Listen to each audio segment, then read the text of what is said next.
advocacy organization.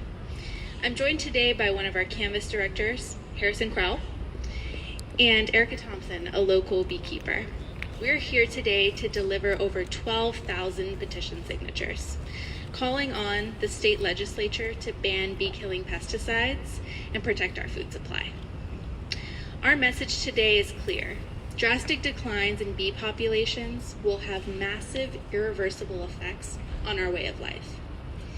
A world without bees is a world without apples, cherries, almonds, chocolate, and coffee.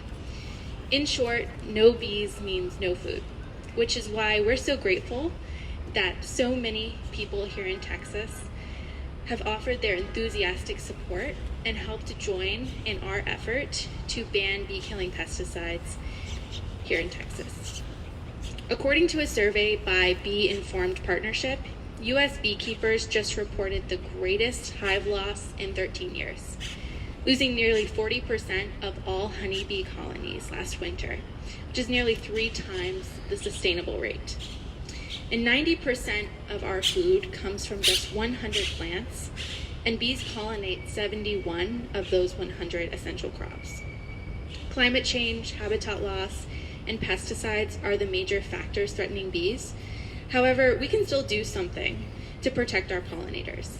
Neonicotinoids, or neonics for short, are bee-killing pesticides, and they are found almost everywhere, in parks and farms, in our gardens.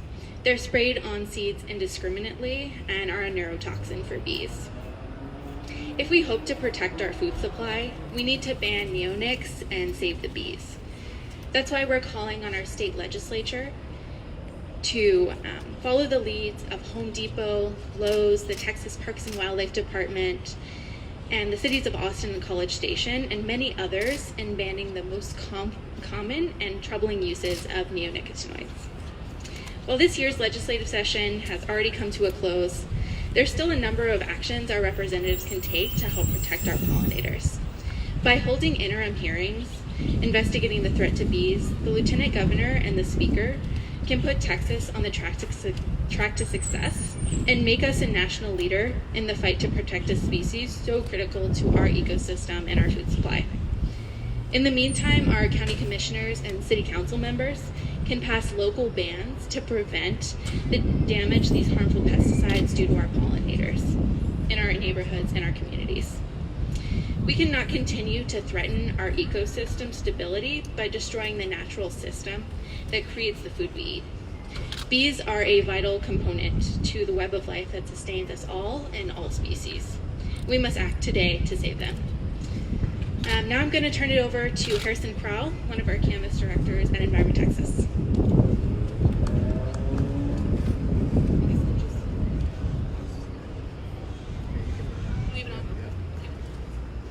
Good morning, everyone, and thanks, Laura, for that wonderful introduction. Again, my name is Harrison Crowell. I'm a Canvas director with Environment Texas. I've spent the last 3 months going door to door, talking with the people in Austin and the surrounding area, and working to build the public support it takes to protect our bees. I'm proud to say the response we've received has been overwhelmingly positive. We all know a bit about the bees.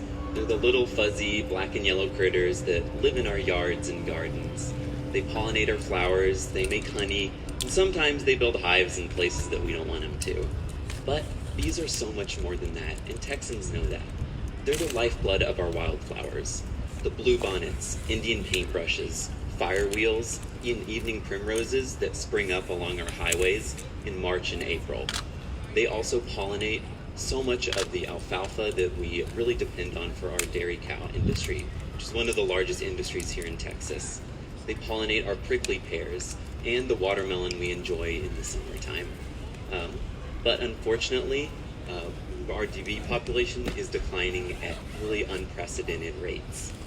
We can no longer afford to wait and watch as our bee population declines. So that's why we're calling on our legislators to ban the use of neonicotinoids, a class of pesticides that has been proven to be extremely harmful to bee health and the health of bee colonies. This year, Environment Texas has spoken to over 30,000 people about the issue. In Austin alone, we've spoken to 1 in every 12 households. And one thing has been crystal clear. The people of Texas are very passionate about bees and bee population, as well as protecting our pollinators. It's time for our legislators to step up, take action, and pass this statewide ban on bee-killing pesticides. Thank you. And now I will hand it over to Erica Thompson, a local beekeeper. Woo! As a professional beekeeper here in Austin, I have over 5 million honeybees in 5 counties across central Texas, and I've seen firsthand the dramatic decline in honeybee populations, and I've witnessed the devastating effects that these neonicotinoid pesticides have on honeybee colonies. Neonicotinoids impair the bees' ability to fly and navigate and forage for food. They suppress their immune system, and ultimately they shorten the bees' lives. When bees suffer, we all suffer, and it's time we act now to save these important pollinators and help the honeybees. Don't mess with Texas, don't mess with Texas bees. Thanks, y'all.